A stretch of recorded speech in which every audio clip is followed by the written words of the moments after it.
नमस्कार दोस्तों। Law of one यानी एक का कानून, या कह लीजिए एक का ज्ञान, या कह लीजिए एक के तरीके, यह उसके 53 सत्र का दूसरा भाग है। दोहराया जाता है कि इस किताब द्वारा दी गई सभी सूचनाएं और जानकारियां आप जान भी सकते हैं, मान भी सकते हैं, नज़रअंदाज भी कर सकते हैं और नकार भी सकते हैं, क्योंकि यह आपकी स्वतंत्र इच्छा या फ्री विल है, जो कि एक अनंत रचयिता द्वारा आपको दी गई है। एक बात और कही जाती है कि लॉ ऑफ वन पूरी तरह से सभी के लिए फ्री है। यदि कोई इकाई या व्यक्ति इसको निजी स्वार्थ के लिए इस्तेमाल करे तो वह उसकी व्यक्तिगत जिम्मेदारी होगी। और साथ ही साथ यह भी कहा जाता है कि यदि कोई व्यक्ति इसको अपनी भाषा में परिवर्तित करके दूसरों से साझा करना चाहे या फिर इन वीडियोस को अपने चैनल पर चलाना चाहे तो वह भी ऐसा कर सकता है, क्योंकि वह भी उसकी फ्री विल है। तो पहला सवाल डॉन करते हैं। मुझे व्यक्तियों के साथ संपर्क करने के लिए काफ़ी अलग अलग तरीकों का पता चला है। मैं ये अनुमान लगा रहा हूँ कि महासंघ घुमक्कड़ों को जगाने के लिए एक तरीके का इस्तेमाल करते हैं। क्या आप महासंघ द्वारा इस्तेमाल किए गए उन तरीकों का सामान्य उदाहरण दे सकते हैं जो वो घुमक्कड़ों को पूरे या आंशिक रूप से जागृत करने के लिए करते हैं, जिनसे वह संपर्क करते हैं?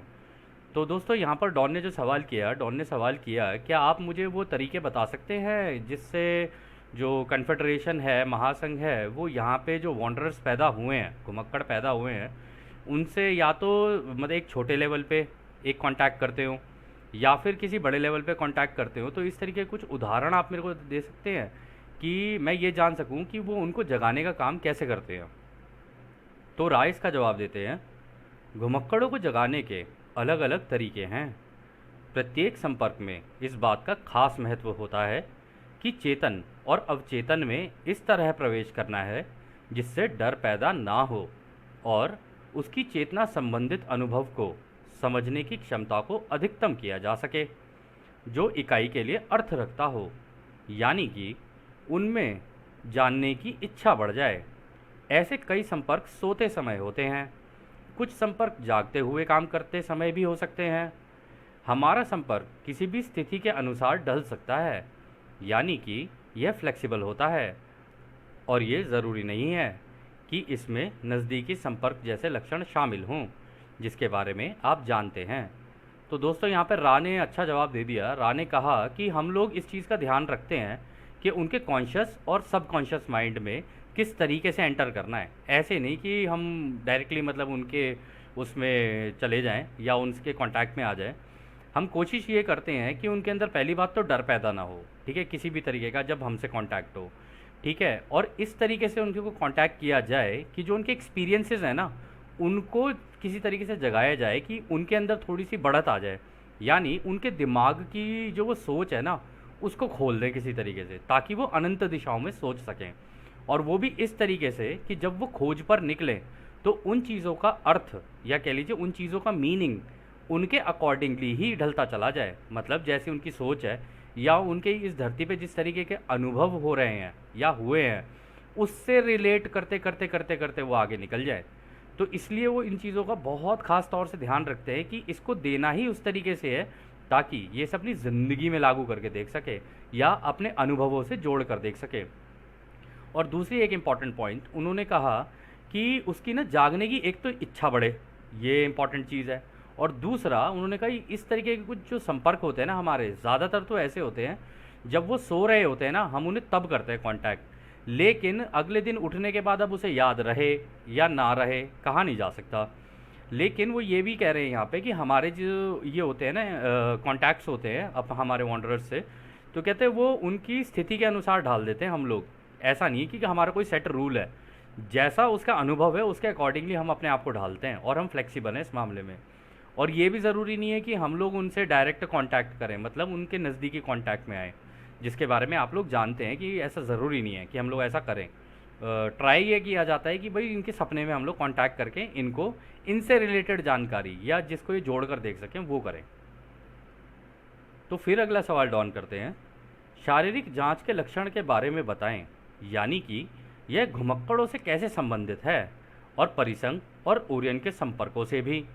तो यहाँ पर डॉन ने जो सवाल किया, डॉन ने कहा कि आप हमें ये बताएंगे कि शारीरिक जांच जो करते हैं, मतलब कई केसेस में ऐसा हुआ है कि यूएफओज के साथ कांटेक्ट हुआ है, तो उसमें ना लोगों की बॉडीज़ के ऊपर एक्सपेरिमेंट किए गए, किसी की बॉडी में चिप मिल रही है, किसी के कुछ हो रहा है, किसी के कुछ हो रहा है। तो ये सारी चीज़ों के ना बारे में यहाँ पे डॉन जानना चाहते थे कि इनमें से कितने ऐसे हैं जो कि कन्फेडरेशन से हुए हैं और कितने ऐसे हैं जो कि ओराइन की कन्फेडरेशन से हुए हैं। दोनों के पास कन्फेडरेशन है, रा ने पहले ही बोल दिया है ये। और ये घुमक्कड़ों से कैसे संबंधित है, मतलब ये जो कॉन्टैक्ट होते हैं ये वॉन्डरर्स से किस तरीके से होते हैं। तो रा इसका जवाब देते हैं, महासंघ की विचार रूप इकाइयों द्वारा दी गई विचार रूप के अनुभव की प्रकृति और जानकारी इकाई के अवचेतन मन की अपेक्षाओं के हिसाब से होती हैं। इस प्रकार यदि एक घुमक्कड़ को शारीरिक परीक्षण की इच्छा होती है तो उसे जरूरत पड़ने पर दिया जाता है, जिसमें उतना ही कम डर या असुविधा का अनुभव स्वीकार किया जाता है जितना कि उस घुमक्कड़ के अवचेतन मन की अपेक्षाएं होती हैं। तो यहाँ पर रा ने जो कहा ना, उन्होंने कहा कि देखो, हमारे जो महासंघ के विचार रूप की इकाइयाँ, यानी हम जो अपने हमारे महासंघ के लोग हैं जो अपने आप को होलोग्राफिकली प्रोजेक्ट करते हैं ना, वो इस तरीके से करते हैं कि वो सामने वाले के सबकॉन्शियस माइंड को पढ़ लेते हैं। पहली बात तो कि उसके अवचेतन मन में क्या चल रहा है और उसके अवचेतन मन में उसकी इच्छाएं क्या हैं या उसकी अपेक्षाएं क्या है या वो क्या चाहता है, उसके हिसाब से उसको मोल्ड करते हैं अपने प्रोसेस को। और फिर उन्होंने ये भी कहा है कि अगर वो व्यक्ति चाहता है कि उसके ऊपर कोई शारीरिक परीक्षण किया जाए, तभी ज़रूरत पड़ने पर उसके साथ ऐसा किया जाता है और जो उसे चाहिए ना उसी के हिसाब से किया जाता है। तो यहाँ पर दोस्तों एक चीज़ याद आ रही है हम लोगों को कि ये जो मास्टर हीलर रेस है ना, वो कई केसेस में ऐसा हुआ है लोगों के साथ कि उनकी किसी की हियरिंग प्रॉब्लम है, मान लो कान में कुछ प्रॉब्लम है, किसी के कहीं कुछ प्रॉब्लम है, तो उनके जो वो गांठ लग रही होती है ना ऊर्जा की, और वो जो ऊर्जा है प्रॉपरली चैनल नहीं हो रही होती है, तो वो आके मतलब कन्फेडरेशन के मेंबर्स आके, जो मास्टर हीलर रेस है वो आके उनकी वो गांठें खोल देती हैं। वो गांठें खुलने की वजह से उनके साथ इस तरीके की चीज़ें हो जाती हैं कि उनकी तबीयत भी ठीक हो जाती है, काफ़ी सारी चीज़ें उनकी हो जाती हैं। और ऐसा हम लोगों ने एक एग्जाम्पल, ये स्टीवन ग्रेयर की एक डॉक्यूमेंट्री है, close encounters of the fifth kind, ठीक है, उसके अंदर भी हम लोगों ने देखा कि ऐसा एक व्यक्ति के साथ हुआ था। वो बूढ़े थे, तो यदि आप चाहें तो उसको देख सकते हैं।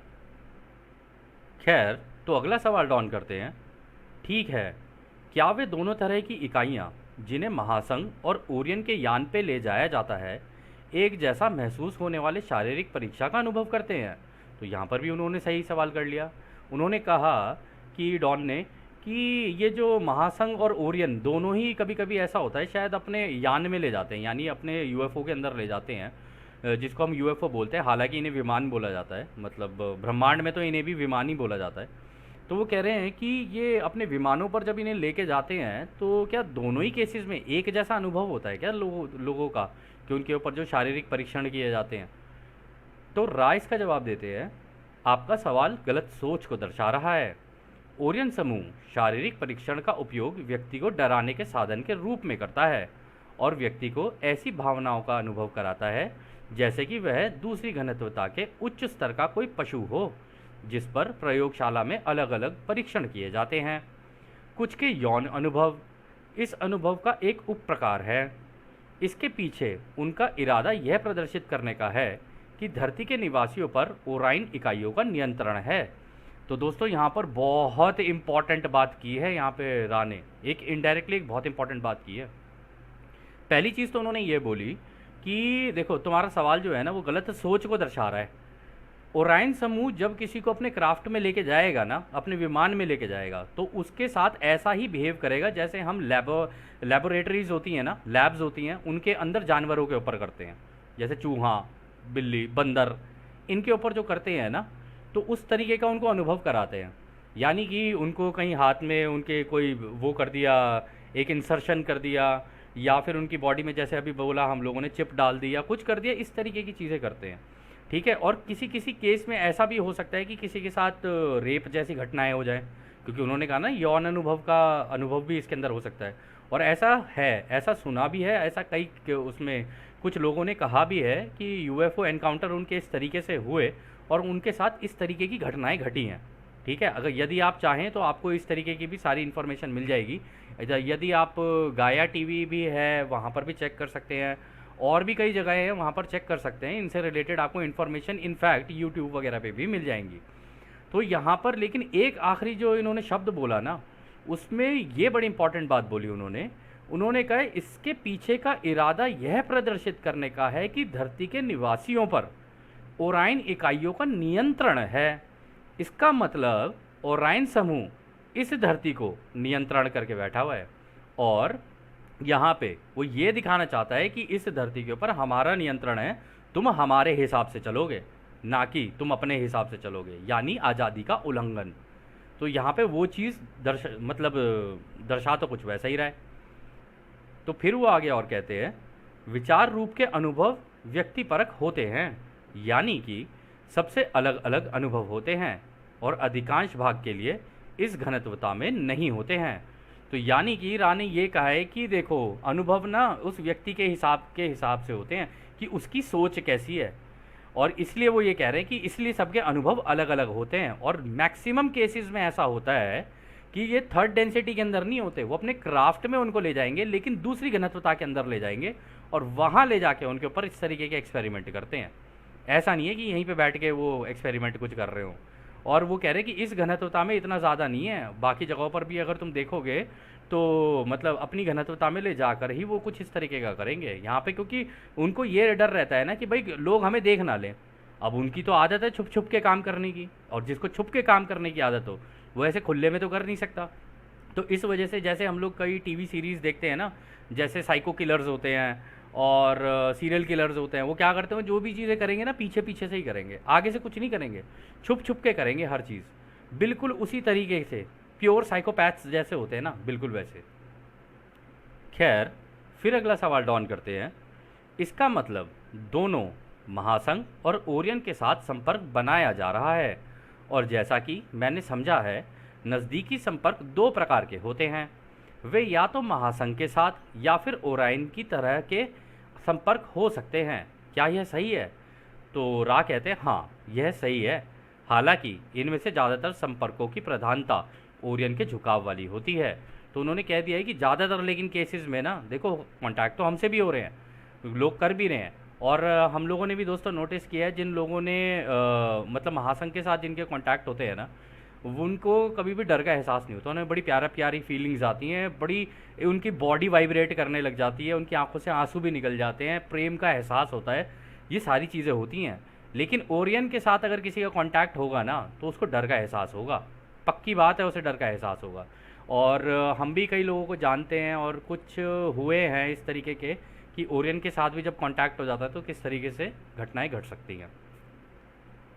खैर, तो अगला सवाल डॉन करते हैं, ठीक है, हमारे पास एक बड़े स्पेक्ट्रम में इकाइयां हैं, यानी कि अलग अलग तरह के लोग हैं जिनका संबंध दोनों पॉजिटिव झुकाव और नेगेटिव झुकाव की कटाई से है, यानी कि उनका झुकाव तय हो चुका है। क्या ओराइन इस स्पेक्ट्रम के अंत में दोनों पॉजिटिव और नेगेटिव इकाइयों को निशाना बना सकता है? मेरा मतलब है इस धरती की इकाइयों को। तो ये भी अच्छा सवाल डॉन ने किया। डॉन ने कहा कि जैसे यहाँ पर स्पेक्ट्रम बहुत बड़ा है, हमारी इस धरती पर अलग अलग तरीके के लोग हैं, अलग अलग देशों में रह रहे हैं, अलग अलग अपनी उनके कल्चर्स हैं, उनको फॉलो कर रहे हैं, सबका तरीका अलग है ज़िंदगी जीने का। कुछ लोग क्या कहते हैं किसी देश में कैसे जी रहे हैं, कुछ लोग कैसे जी रहे हैं। तो क्या ऐसा है कि एंड में जब पहुँचेंगे, कटाई का वक्त जब और पास में आने लगेगा, तो एंड में ये जो ओराइन ग्रुप है कुछ ऐसी हरकत करेगा कि लोगों की ये जो झुकाव है, जो पॉजिटिव है और नेगेटिव हैं, उनके झुकावों को किसी तरीके से वो मैनिपुलेट करे, यानी जो पॉजिटिव है उन्हें खींच के नेगेटिव की तरफ लेके आए और जो नेगेटिव है उन्हें पूरा ही नेगेटिव कर दे। क्या इस तरीके का कुछ हो सकता है? तो राय इसका जवाब देते हैं, इस सवाल का सटीकता से जवाब देना कुछ कठिन है, हालांकि हम ऐसा करने का प्रयास करेंगे। ओराइन की इकाइयों का लोगों से संपर्क का सबसे खास तरीका उन इकाइयों को चुनना है जो कि कमज़ोर दिमाग के होते हैं, यानी कि जिन्हें प्रभावित करना आसान होता है, जो कि ओराइन की फ़िलॉसफ़ी को अधिक मात्रा में प्रसारित करने का सुझाव दे सकता है। तो दोस्तों, इस हिस्से में रा कहते हैं ये जो ओराइन है ना, इनका एक ख़ास तरीका है, वो उन लोगों को चुनते हैं जो लोग दिमाग से कमज़ोर होते हैं, यानी कि जिनके दिमाग में किसी भी तरीके का विभाजन हो, जो सबको एक ना मानकर चले या अपने आप को दूसरों से स्पेशल या ऊपर समझें। इस तरीके की जो चीज़ें जिन लोगों के दिमाग में होती है ना, उनको वो टारगेट करता है और वो हमेशा उसके टारगेट पे ही रहते हैं, ताकि वो लोग उसके विभाजन की फिलॉसफी को आगे प्रसारित करें। क्योंकि ये जो ओराइन ग्रुप है ना, इनकी जो मेन जो चीज़ है वो है विभाजन।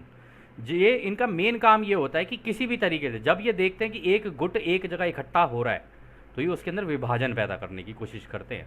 और इनको ऐसा लगता है कि ये जिन लोगों को टारगेट करते हैं ना, उनको ऐसा लगता है कि वो बिल्कुल सही कर रहे हैं, लेकिन उनको ये पता नहीं चलता कि उनके दिमाग से ओराइन समूह खेल रहा है इस वक्त, यानी टेलीपैथिकली उनके दिमाग में इंफॉर्मेशन दे रहा है, उनका एक झुकाव बना रहा है नेगेटिव वाला, लेकिन उन्हें पता नहीं चल रहा। उनको ये लगता है कि वो सही कार्य कर रहे हैं और सही दिशा में जा रहे हैं और दूसरों की भलाई के लिए कर रहे हैं, जबकि ऐसा होता नहीं है। दूसरों की भलाई के लिए अगर आपको यदि कोई काम करना है तो आपको उनकी फ्री विल से करना पड़ेगा, यानी उनकी आज़ादी का ध्यान रखते हुए करना पड़ेगा। अगर आप दूसरों की आज़ादी का उल्लंघन कर रहे हो और फिर आप ये कह रहे हो कि मैं तो दूसरों के भले के लिए कर रहा हूँ, तो आपको पता नहीं चला है आपके दिमाग के साथ ओराइन खेल चुका है। फिर वो आगे कहते हैं, कुछ ओराइन इकाइयों को इस स्थान समय के बंधन में सबसे अधिक नेगेटिव झुकाव वाली इकाइयों द्वारा बुलाया जाता है। इस मामले में वे वैसे ही जानकारी साझा करते हैं जैसे कि अभी हम कर रहे हैं। हालांकि ओरियन की इकाइयों के लिए भी खतरा होता है जब इस धरती की नेगेटिव इकाइयाँ जो कि कटाई योग्य हो चुकी हैं, वो ओराइन की इकाइयों के साथ मोल भाव करते हैं और जल्दी जल्दी संपर्क करने के लिए आदेश देने लगते हैं, ठीक वैसे ही जैसे ओराइन की इकाइयाँ इस ग्रह के नेगेटिव संपर्कों को आदेश देते हैं। ये इकाइयाँ ग्रहों के नेगेटिव संपर्कों की बोली लगाती हैं। इसका परिणाम यह होता है कि इनके बीच अपने अपने अधिकारों के लिए संघर्ष होता है और यदि ओराइन हार जाए तो ये उसकी ध्रुवीयता के लिए हानिकारक होता है। तो दोस्तों, यहाँ पर भी बड़ी इंपॉर्टेंट चीज़ उन्होंने बताई। उन्होंने कहा कि इस धरती के ऊपर जिनका झुकाव बहुत ज़्यादा नेगेटिव है ना, यानी जो ये ब्लैक मैजिक और ये वो इन सब तरीक़ों की चीज़ों का इस्तेमाल करते हैं, उनको ओराइन कांटेक्ट करता है, क्योंकि वो ओराइन को बुलाते हैं कांटेक्ट के लिए। यहाँ पे फ्री विल इस्तेमाल हो रही है, ऐसी बात नहीं है यहाँ फ्री विल नहीं है।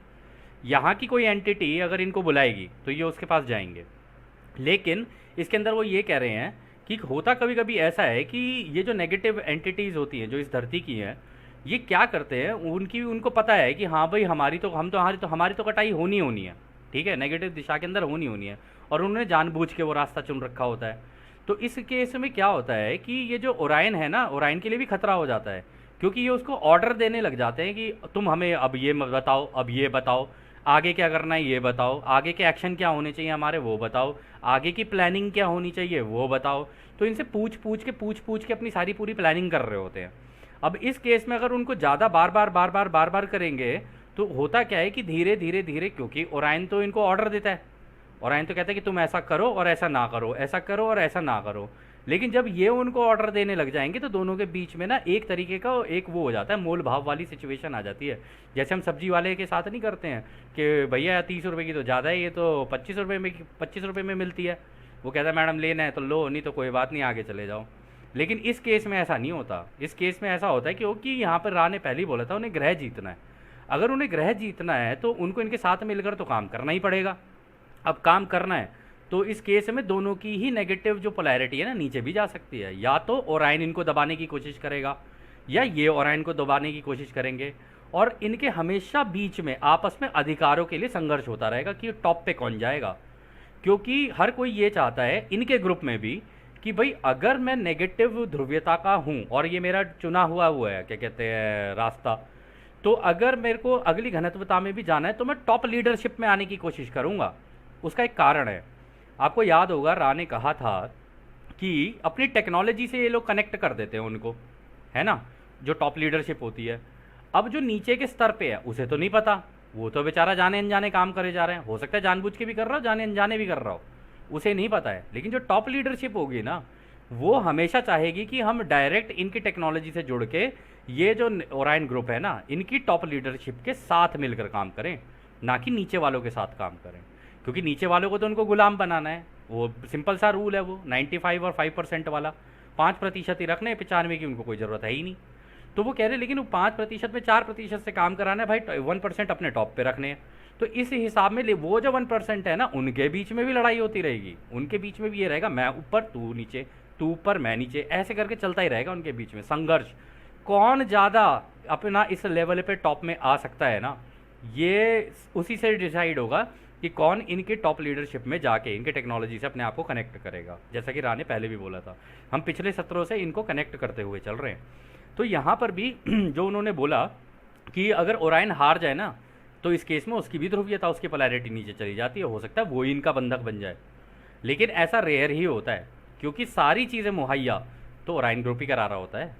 तो ऐसे में चांसेस कम होते हैं कि मतलब इस प्लैनेट का या किसी और प्लैनेट का कोई उनको अपना बंधक बना ले, क्योंकि ये बंधक बना के और ये विभाजन की जो नीति है वो इन लोगों की है, इतना आसान नहीं है, और इसके चैंपियन है ये। फिर आगे एक और बात कहते हैं, ठीक इसी तरह अत्यधिक पॉजिटिव झुकाव वाली इकाइयों के साथ ओरायन का एक गलत संपर्क ओरायन की फौज में कहर बरपा सकता है, जब तक कि ये लड़ाके गलती से संपर्क किए गए पॉजिटिव इकाई की ध्रुवीयता को कम या खत्म ना कर दें। यह घटना लगभग अनसुनी है, इसलिए ओरायन समूह केवल कमज़ोर दिमाग वाली इकाई या आसानी से प्रभावित होने वाली इकाइयों के साथ ही शारीरिक संपर्क बनाना पसंद करता है।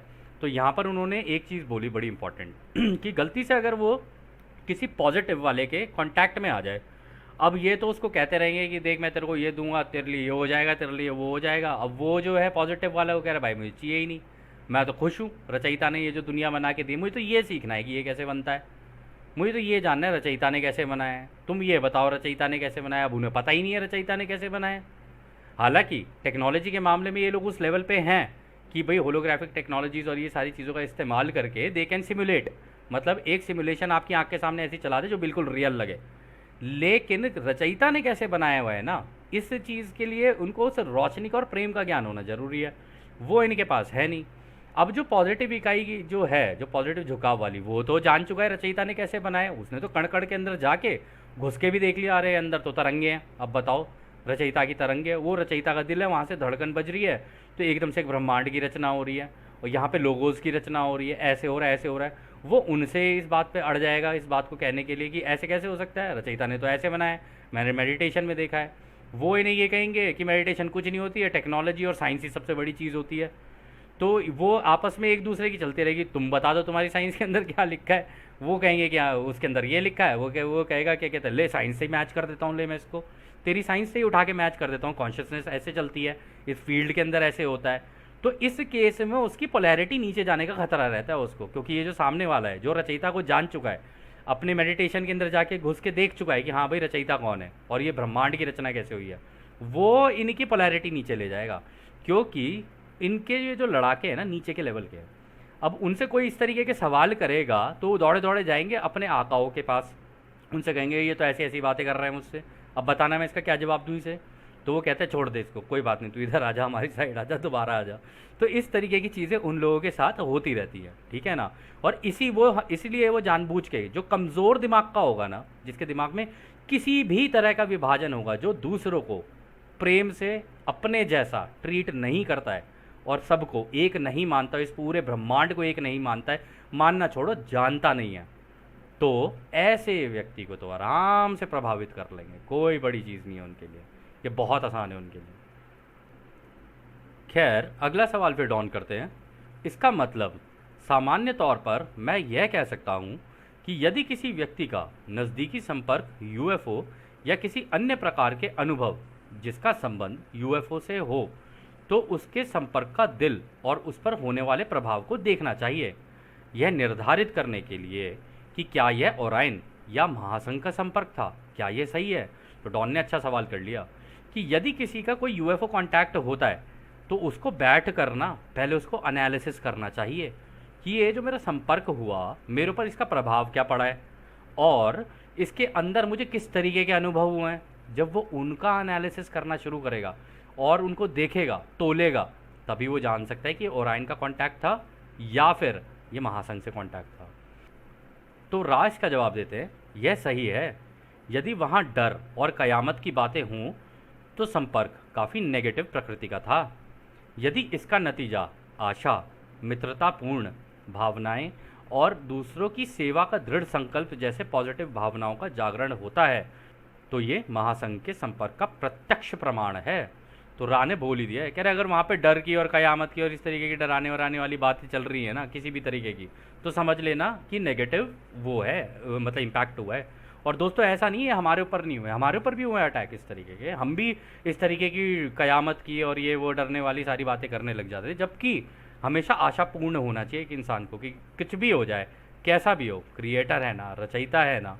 वैसे भी महासंघ ने बोला है कि कुछ भी हो जाए तुम मेडिटेशन के अंदर बैठ जाना और बैठे रहना कंटिन्यूअसली, हम तुम्हें बता देंगे कि तुम्हें क्या करना है क्या नहीं करना है, तुम पूछते जाना हम बताते चले जाएंगे। ऐसे ही होगा हमारा भी खेल। तो इसमें फिर डरने की तो कोई बात है ही नहीं ना। और वो कह रहे हैं मित्रतापूर्ण भावनाएं, यानी एक फ्रेंडली नेचर, उस पूरे जो उनका कांटेक्ट हुआ उसमें एक फ्रेंडली बिहेवियर आपको नज़र आ रहा है, एक फ्रेंडली एक फीलिंग नज़र आ रही है। और दूसरा कि दूसरों की सेवा का दृढ़ संकल्प, अगर ये सारी चीज़ें हैं ना तो आप समझ जाना कि ये महासंघ के साथ आपका कांटेक्ट हुआ है। आपको पॉजिटिव फीलिंग्स अगर आ रही हैं तो इसका मतलब डेफिनेटली ये कन्फेडरेशन ही है। खैर, तो फिर अगला सवाल डॉन करते हैं। धन्यवाद। मैं उस सामग्री के साथ गलत प्रभाव नहीं बनाना चाहता था जिसे हमने पहली किताब में शामिल किया था, और इस सामग्री में से कुछ को मैं पहली किताब में जोड़ना आवश्यक समझता हूँ। मुझे पता है कि यह छोटी सी बात है, लेकिन मेरा मानना है कि पूरी समझ के लिए यह आवश्यक है, या मैं कहूँगा एक सही दृष्टिकोण के लिए यह आवश्यक है। तो डॉन ने सही बात बोली। डॉन ने बोला कि अगर मतलब हम लोगों ने यूएफओ वगैरह के बारे में लोगों को बताया, आज ठीक है जी, ओराइन समूह भी है, कन्फेडरेशन भी, ये सारी चीज़ें भी हैं, पर लोगों को एग्जैक्टली भी तो पता होना चाहिए ना। अगर उन्हें एग्जैक्टली पता नहीं होगा, उनके यूएफओ कॉन्टैक्ट्स भी हो रहे हैं, तो उनको नहीं पता चलेगा ना कि एक्चुअली में इसका हार्ट क्या है, इसके अंदर चल क्या रहा है, उनके साथ हुआ तो किस तरीके का कॉन्टैक्ट हुआ। तो ये सारी चीज़ें इसके लिए जाननी ज़रूरी होती हैं, इसलिए मैं उसको फर्स्ट बुक के अंदर ऐड करना चाह रहा था।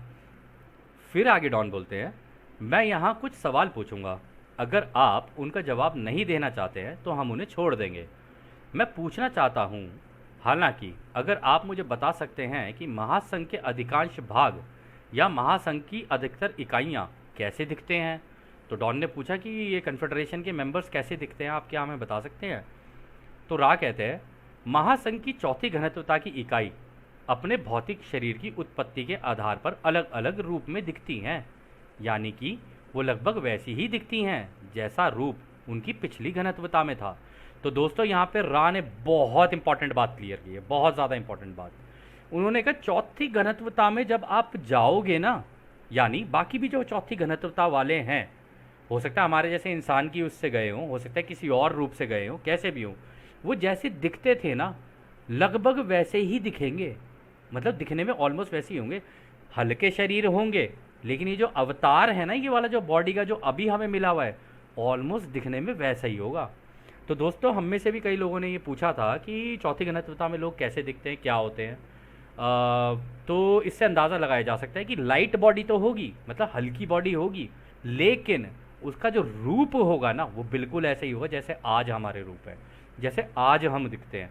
हाँ, थोड़ा सा फाइन हो जाएगा, क्वालिटी थोड़ी सी फाइन हो जाएगी, देखने में चेहरे पे अलग चमक, एक रौनक, एक ऐसी वो हो सकती है कि भाई कोई आपको देखे तो आपका ऑरा उसके अंदर आते ही एकदम से ऐसा हो जाए कि किसी से मिले हैं। फिर अगला सवाल डॉन करते हैं, क्या उनमें से कुछ हमारे जैसे ही दिखते हैं? क्या वे दिखने में लगभग पृथ्वी के लोगों के जैसे हो सकते हैं? तो रा कहते हैं, इस प्रकृति के लोग प्रायः 5वीं घनत्वता वाले होते हैं। तो उन्होंने कहा कि तुम्हारे जैसे जो दिखने वाले होते हैं ना, एग्जैक्टली अगर तुम बोलो कि काफ़ी हद तक तुम्हारी जैसे बिल्कुल प्योर जैसे हम हैं ह्यूमन फॉर्म में, कह रहे ऐसे तो 5वीं घनत्वता वाले होते हैं जो रोशनी का ज्ञान ले रहे होते हैं। तो इसका मतलब चौथी घनत्वता में उन्होंने कहा कि हाँ लगभग वैसे होंगे, तो थोड़ा बहुत डिफरेंसेस होंगे, लेकिन एग्जैक्टली कैसे होंगे वो 5वीं घनत्वता में होंगे। रा ने यहाँ पे क्लियर कर दी है ये बात। तो हमारे जो अभी रूप हैं वो भी हल्के शरीर होंगे, रोशनी के ही होंगे, लेकिन मिलते जुलते 5वीं घनत्वता में होंगे, क्योंकि 5वीं घनत्वता तो पूरी रोशनी की है ना, वहाँ पे तो रोशनी का ज्ञान है।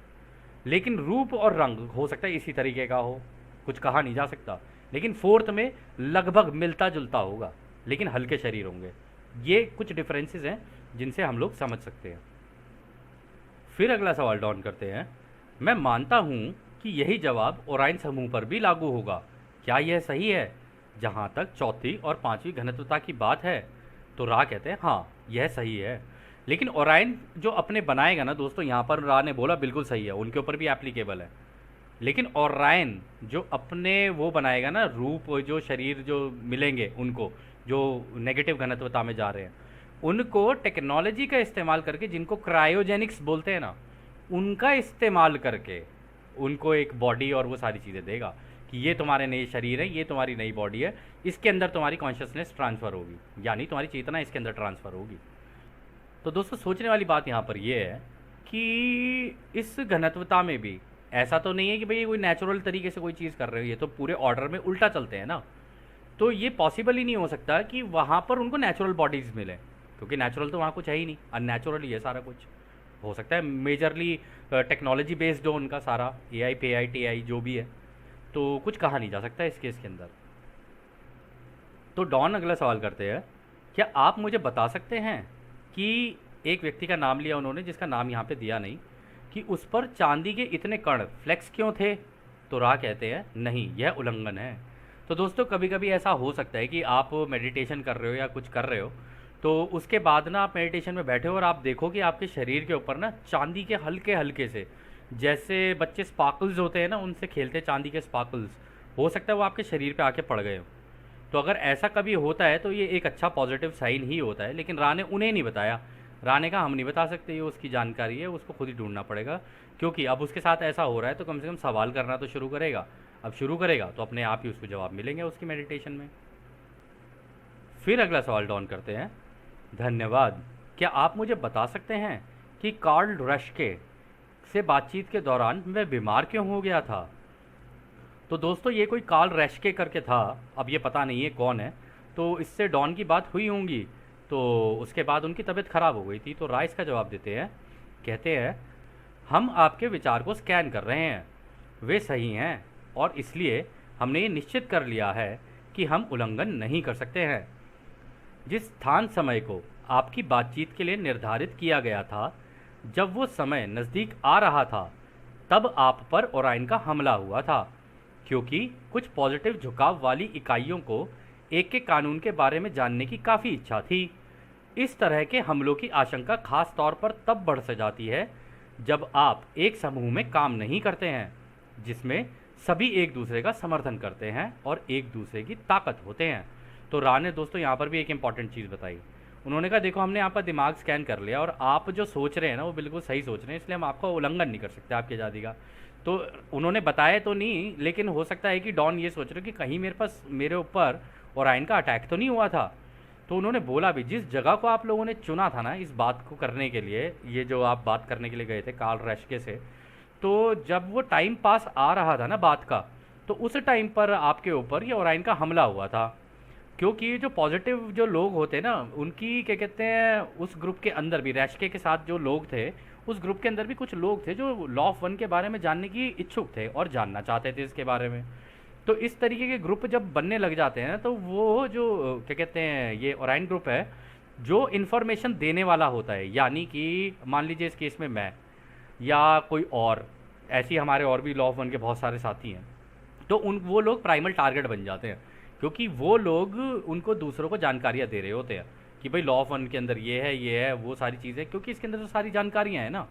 अब ये सही है गलत है क्या है, एक्सेप्ट रिजेक्ट इग्नोर तीनों आपके ऊपर ही हैं। तो इसमें वो लोग प्राइमल टारगेट हो जाते हैं। अगर टारगेट हो भी जाए तो उनको अपना एक्स्ट्रा केयर और अपना एक्स्ट्रा ध्यान रख कर चलना चाहिए, और जिनके भी साथ वो बातचीत करें या कांटेक्ट में रहें, ध्यान से रहें। और इसमें भी देखिए उन्होंने एक बड़ी इंपॉर्टेंट बात कही है एंड में, कि जब भी इस तरीके का काम किया जाता है ना, मान लो आप लॉ ऑफ वन भी पढ़ रहे हो, टीचिंग भी कर रहे हो, कुछ भी कर रहे हो ना, तो समूह के अंदर करो। ये जो समूह होते हैं ना, उसके अंदर जो पॉजिटिव वाले झुकाव के लोग होते हैं ना, एक ही साइड में जिनका झुकाव होता है, उनके साथ मिलकर काम करोगे ना, तो आपके ऊपर टारगेट ज़्यादा नहीं होगा। अगर आप ऐसे छिन्न भिन्न होकर काम करोगे ना, तो आपके ऊपर आप मतलब पॉसिबल है कि आप मतलब उनकी टारगेट लिस्ट में आ जाओ। खैर, तो अगला सवाल डॉन करते हैं, धन्यवाद, क्या आप मेरे और कार्ला की उस घटना पर टिप्पणी कर सकते हैं, यदि वह स्वीकृति दे तो, जिसमें एक तथाकथित रोशनी के गोले का अनुभव जो हमारे बचपन में हुआ था। तो दोस्तों यहाँ पर जो डॉन ने कार्ला के और अपने बारे में जो बात की है ना, तो उनके घर पर भी एक रोशनी का गोला एक उनको नज़र आया था। ठीक है, तो इस वजह से वो पूछने लगे कि क्या आप इस अनुभव के बारे में मुझे बताएंगे कि इसके अंदर इसका मतलब क्या है। तो रा कहते हैं, यह इस कार्य का अंतिम सवाल होगा। वे आपके अपने लोग थे और आपको शुभकामनाएं देने आए थे। क्या कोई अन्य छोटा सवाल है जिसका हम जवाब दे सकते हैं। तो रा ने बता ही दिया कि वो जिस घनत्वता से तुम आए हो ना, वहीं से वो तुम्हारे भाई बहन थे, तुमसे मिलने के लिए आए थे। अब यहाँ पे क्योंकि तुम उस कार्य को करने वाले हो, शुरू करने वाले हो, और वो बस तुम्हें जगाने के लिए आए थे, तो तुम्हें शुभकामनाएं देने के लिए आए थे कि हमारे भाइयों, जिस काम के लिए आए हो ना, उसके ऊपर दृढ़ता से संकल्प लेके कार्य तुम करना। हम तुम्हें देख रहे हैं, हम तुम्हारे पे पूरी नज़र रखे हुए हैं कि तुम क्या कर रहे हो, और हम भी तुमसे सीख रहे हैं, और हम धन्यवाद और शुभकामनाएं दोनों देने आए हैं तुम्हें। तो दोस्तों, ये तो सुनने में इतना सुंदर लग रहा है ना कि जिन लोगों के कॉन्टैक्ट्स होते हैं इस तरीके के, उनको मतलब शुभकामनाएं भी देने आते हैं, ये तो बहुत बड़ी बात है। खैर, फिर अगला सवाल डाउन करते हैं। नहीं, मैं इस सत्र के दौरान कई छोटे मोटे सवाल पूछने के लिए क्षमा चाहता हूँ। मुझे उम्मीद है कि हमने आपके लिए कोई समस्या पैदा नहीं की, खास करके जिसका संबंध ध्रुवीयता के नुकसान और उस एक सवाल से था। लेकिन मैं इस सामग्री से कुछ को शामिल करना आवश्यक समझता हूँ, ताकि वे घुमक्कड़ और अन्य लोग जब द लॉ ऑफ वन की पहली किताब पढ़ें तो संपर्कों के अनुभव के संबंध में गलत विचार बनाने से बच सकें। यदि मेरे कारण कोई समस्या हुई हो तो मुझे माफ़ करिए। मैं सिर्फ यह पूछूंगा कि क्या ऐसा कुछ है जो हम इस संपर्क को बेहतर बनाने के लिए कर सकें, कार्ला की सहायता के लिए। तो रा कहते हैं, कार्ला ठीक है, कृपया अपनी व्यवस्था में सुरक्षा ध्यान से करिए। हम आपको, हमारे दोस्तों को प्यार में और एक अनंत रचयिता के प्रकाश में छोड़ रहे हैं, इसलिए आगे बढ़ो, अनंत रचयिता की शक्ति और शांति में आनंदित रहो। आडने। तो खैर दोस्तों, यह सत्र भी अब यहीं समाप्त होता है, और काफ़ी जानकारियों से भरा सत्र था ये भी। तो अब हम भी आपको दोस्तों उस एक अनंत रचयिता के प्रेम, उसकी रोशनी, उसकी शक्ति और उसकी शांति में छोड़कर चलते हैं। आदने हमारे दोस्तों, आदने वासु। धन्यवाद।